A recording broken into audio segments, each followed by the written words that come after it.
What's up guys, it's Yuyu, and in today's video I'm going to show you 5 different kinds of jabs. Today I got the return of one of my students, Sam. He's going to be helping me out in this video.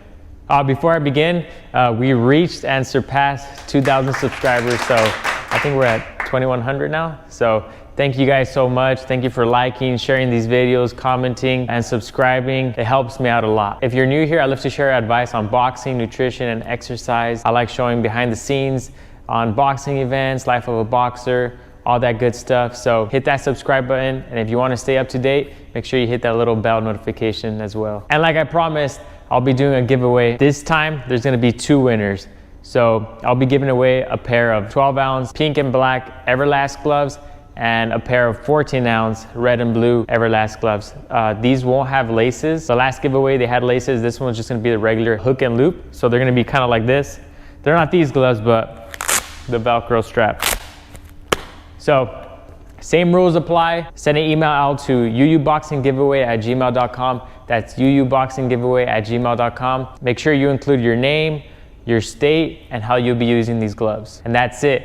If you're under 18, make sure you get permission from a parent or guardian, because if you're the winner, I am gonna ask for an address to send out the gloves. Let's get back to the video. All right, so there are many ways to throw the jab. They say the jab is the most important punch in boxing, but why? So your jab is your lead hand, which is the closest to your opponent. If I'm standing in my boxing stance, my left hand, which is my lead hand, which is also my jab hand, is closer to my opponent, meaning it doesn't have to travel as far. Essentially, it travels faster than your cross, so you should find greater success in landing your jab opposed to your cross. Also, the jab is a range finder. You can control the distance of the fight with just your jab alone. It can be used as a setup punch, a power punch. Simply put, the jab is the most versatile punch in boxing. Okay, so the first kind of jab is the power jab, also known as a stiff jab. Usually with the stiff jab, it is thrown as a single shot with lots of force behind it. It kind of acts as a cross. This is a jab that earns the respect of your opponent. For this jab, you really need to drive off that back foot. Now, you're not necessarily lunging forward and covering great distance,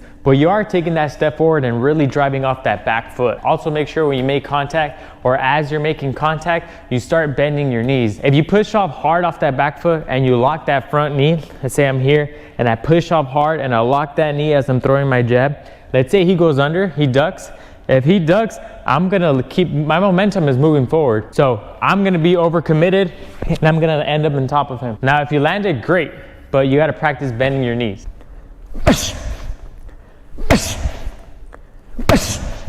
All right, the second way is the double jab. Now this can be double, triple, quadruple, whatever, just multiple jabs. I'm just gonna put it in the same category, which would be the double jab. I think this is a very underutilized shot. You may miss the first jab, but usually the second or third jab lands. Now this may not be a very damaging shot, but it definitely scores points, and it usually freezes your opponent. A lot of fighters expect left, right, and not expect multiple shots coming from the same side or same hand. This is a great shot to offset your opponent and keep them guessing. So to throw the double jab, you can either stay in the same position or take 2 small steps. Me personally, I like taking 2 small steps. Again. One more time. So taking that 2 steps allows me to drive off that back foot and put a little bit more power behind each shot. Now you can step forward or you can take a step to the side. The double jab is quick, so you don't need to bring your hand back fully in position. Instead, bring it about halfway, just enough to have your opponent think you're done throwing, and then boom, you surprise them with the second jab. All right, the third way to throw the jab is the jab and hold. Now this jab has many purposes. It's a range finder. It could also stop my opponent from coming forward. So let's say he's moving forward, move forward. I have my hand here, okay? He can't go through my hand, but be aware that you're not in a very good defensive position when your lead hand is out. It usually works better if you have a longer reach than your opponent or if you're quicker. It also acts as a blinder or vision blocker depending on where you place the hand. So this jab usually works better after you've created a pattern. So for example, let's say I'm throwing jab to the head, cross to the body. Hands up real quick. Jab to the head, cross to the body. And then I do it again. Jab to the head, cross to the body. I successfully thrown jab, head, cross body. Now I'm gonna use the jab and hold. This third time I've created a pattern. So now my opponent thinks, okay, he keeps going to that cross to the body, I gotta protect myself. Now, to use the jab and hold, I'm gonna throw the jab, have your hands up real quick. I'm gonna throw the jab, Remember, I just landed across the body twice.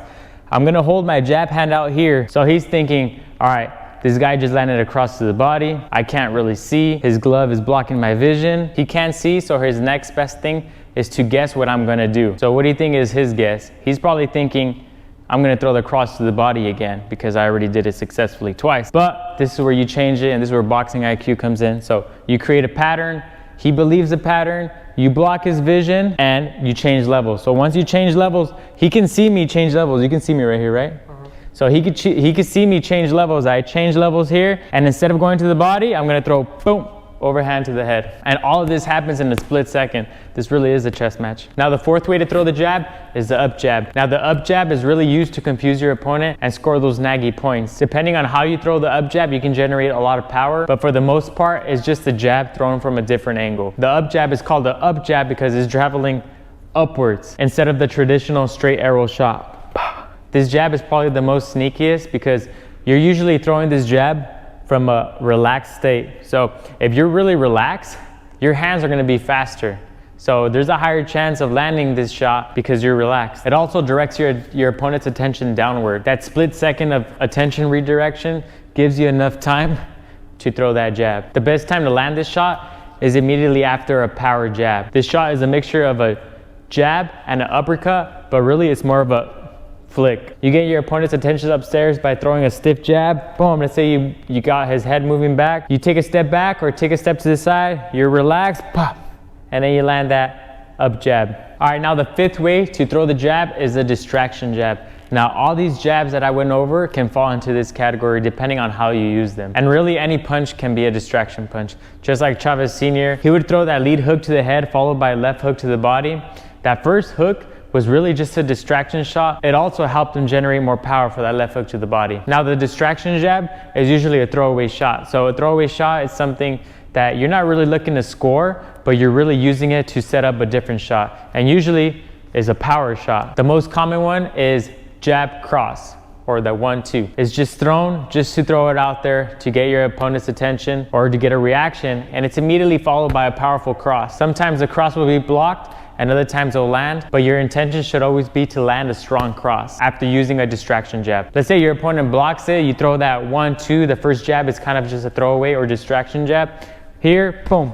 Even though he blocks it, I guarantee he's gonna feel it. Now, let's say he tries a parry with his left hand or something. Let's say he tries to parry my jab, and I throw my cross, boom, I guarantee you he's probably gonna feel a little bit more. So this jab doesn't prioritize points, but acts more as a giveaway shot so you can land a stronger punch. All right guys, so those are the 5 different kinds of jabs. There are many other ones, and many of them can fall under the same category. It's really just based on how you use the jab and what is your preference, what you feel comfortable throwing. But experiment with each one if you've never tried it. All right guys, thanks for watching. If you found this video helpful, please like, share, and subscribe. Make sure you leave a comment below. Which jab have you heard of? Which one have you not heard of? Also, don't forget to enter the giveaway.